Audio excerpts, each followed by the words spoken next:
अजित पवारांचा बारामतीमध्ये होणार सर्वात मोठा पराभव. सुनेत्रा अजित पवारांचा बारामतीमधून होणार पराभव.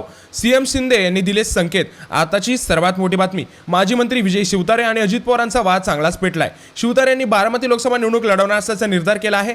त्यांनी अजित पवार विरोधात बारामतीमध्ये शड्डू ठोकत हल्लाबोल केला आहे. त्यामुळे बारामती लोकसभेत तिरंगी लढत होण्याची चिन्हे आहेत. शिवतारे यांच्या निर्णयाने एकनाथ शिंदे आणि अजित पवार गटात थिंगी पडली आहे. शिवतारे कोण, त्यांचा आवाका काय, त्याची लायकी काय हे अजित पवारांना दाखवत असं शिवतारे म्हणाले आहे. बारामतीमधून लोकसभा निवडणूक लढवण्याचा निर्णय घेतल्यानंतर विजय शिवतारे यांनी मुख्यमंत्र्यांची दुसऱ्यांदा भेट घेतली. भेटीनंतर शिवतारे म्हणाले की मुख्यमंत्र्यांना कल्पना दिली आहे, मला त्यांना युती धर्म पाळण्याचे संकेत दिलेत. जनतेची इच्छा आहे, या अराजकता थांबण्याची गरज नाही. मी नसलो तरी अजित पवार निवडून येत नाही, युतीची सीट जाणार नाही. ही लढाई पवार विरुद्ध जनता आहे. आपण महायुतीत आहोत, यामुळे युती धर्म पाळावाच लागेल. अजित पवार हे त्यांच्या कर्माने मरतील. आपण एकनाथ शिंदे यांच्या पराभवाने धनी नको व्हायला, असं मुख्यमंत्री एकनाथ शिंदे म्हटल्याचा दावा विजय शिवतारे यांनी केला. आपली भूमिका 1-2 दिवसात जाहीर करू असंही ते म्हणाले आहे.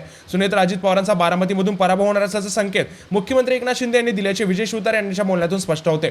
अजित पवारांना बारामती लोकसभा निवडणूक 2024 सोपी जाईल असं वाटत नाही. अजित पवारांच्या विरोधात विजय शिवतारे, हर्षवर्धन पाटील, संग्राम थोपटे, राहुल कुल, संजय जगताप आणि चुलते शरद पवार असं असणार आहे. आघाडी धर्म, युती धर्म या बोलायच्या असतील गोष्टी पाळायच्या नसतात, हे आधी राजकारणाच्या वर्तणुकीतून सिद्ध झालंय. त्यामुळे बारामती लोकसभेची निवडणूक चुरशीची असेल. ही निवडणूक काटेकी टक्कर सोबत एकमेकांचा काटा काढण्याची पण असेल. याबद्दल तुमचे मत आम्हाला कळवते नक्की सांगा. आगामी काळामध्ये अजित पवारांनी दिलेले उमेदवार या ठिकाणून निवडून येणार का, याबद्दल तुमचे मत आम्हाला कळवते नक्की सांगा.